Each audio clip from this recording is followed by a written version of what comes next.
नमस्कार, मैं हूं देवांशु। आप देख रहे हैं बिहार का सबसे बड़ा YouTube news channel live cities. Lok Sabha चुनाव के पहले चरण का मतदान संपन्न हो चुका है। बिहार की बात करें तो पहले फेज में 4 सीटों के लिए मतदान संपन्न हुआ, जहां की मतदान फीसदी जो है 50.79 रही।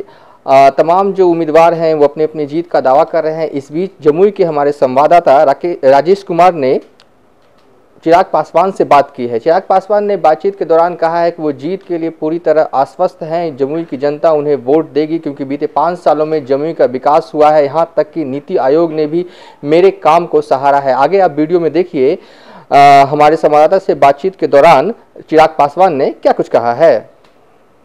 5 साल इस क्षेत्र का प्रतिनिधित्व आपने किया है, कैसा फील कर रहे हैं?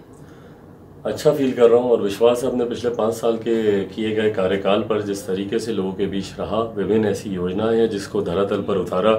नीति आयोग ने मेरे कार्य को सराहा। उन्होंने कहा कि देश के जितने भी जिले हैं उसमें से 5 ऐसे जिले जो सबसे ज़्यादा विकास का कार्य कर रहे हैं, उसमें जमुई हम लोग का शामिल है। तो तमाम बातें मेरा विश्वास बढ़ाती हैं और जिस तरीके से जनसंपर्क इस कैंपेन, चुनाव कैंपेन के दौरान लोगों का उत्साह देखने को मिला, ये तमाम बातें मेरा विश्वास बढ़ाती हैं कि परिणाम 2014 से बेहतर होंगे। चिराग जी, फिल्मों में भी आपने काम किया, राजनीति भी आपकी, टफ कौन लग रहा है? दोनों में क्या लग रहा है? टफ तो क्या, डेफिनेटली फिल्में ही थी मेरे लिए। मेरी 7 पुश्तों में से कोई दूर दूर तक फिल्मों से जुड़ा हुआ नहीं था। सहज महसूस नहीं करता था वहाँ पर। राजनीति मेरी रगों में है, खून में है, सहजता से आती है। इसीलिए अच्छा प्रदर्शन भी यहाँ पर कर पा रहा हूँ। जमुई को किस नज़रिए से देख रहे हैं? देखिए, जमुई को अभी विकास की राह पर और बहुत आगे लेकर जाना है। मुझे खुशी है कि पिछले 5 सालों में कई ऐसे कार्य हुए हैं। शिक्षा, स्वास्थ्य, विभिन्न ऐसे सेक्टर हैं, इंफ्रास्ट्रक्चर के सेक्टर में कई ऐसे सेक्टर हैं जहाँ पर कार्य हुए हैं। 99 से 9वें पायदान पर जमुई आया है, ये मेरे लिए एक उत्साहवर्धक है। 9 में से इसको पहले पायदान पर लेकर जाना है, इसके लिए अभी और काफ़ी कार्य करने बाकी है। चुनाव जीतते हैं तो आपकी प्राथमिकताएँ क्या रहेंगी? देखिए, मेरी प्राथमिकता जो मैंने पिछले 5 साल में मैंने प्रयास किया कि लोग निवेश करें, यहाँ पर फैक्ट्री आए। मैं चाहता हूँ कि यहाँ के लोगों को यहीं पर रोजगार मिले। तो उसके लिए मैंने पिछले 5 साल भी एक ईमानदार प्रयास किया।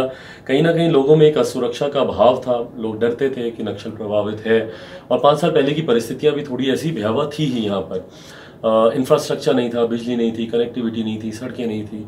5 सालों में चीज़ें काफ़ी सुधरी हैं। अब लोग निवेश करने को तैयार हैं। आप सबका भी मैं धन्यवाद दूंगा जिस तरीके से आप लोगों ने अपने पोर्टल के माध्यम से, नेशनल चैनल ने अपने माध्यम से जमुई को भी हाईलाइट किया। पिछले 5 सालों में भारत के मानचित्र पर दिखने लगा, तो उसका भी लाभ हम लोगों को मिला। लोगों में सुरक्षा का भाव आया। तो यस, फैक्ट्रीज यहाँ पर खुलवाना चाहूँगा कि यहाँ के लोगों को रोजगार मिले, पहली प्राथमिकता। दूसरी, शिक्षा के क्षेत्र में यूनिवर्सिटीज़ और यहाँ पर आने की ज़रूरत है। महिला कॉलेज एक बहुत बड़ी मेरी प्राथमिकता की सूची में होगा, और पीजी की पढ़ाई बेहतर हो। तो शिक्षा और रोजगार के लिए फैक्ट्री, ये 2 मेरी प्राथमिकता होगी। परीक्षा की इस घड़ी में घबराहट तो हो रही होगी, कैसा फील कर रहे हैं? स्वाभाविक है, जब कोई भी परीक्षा होती है घबराहट होती है, होनी भी चाहिए। नेचुरल है, आपको ग्राउंडेड रखती है।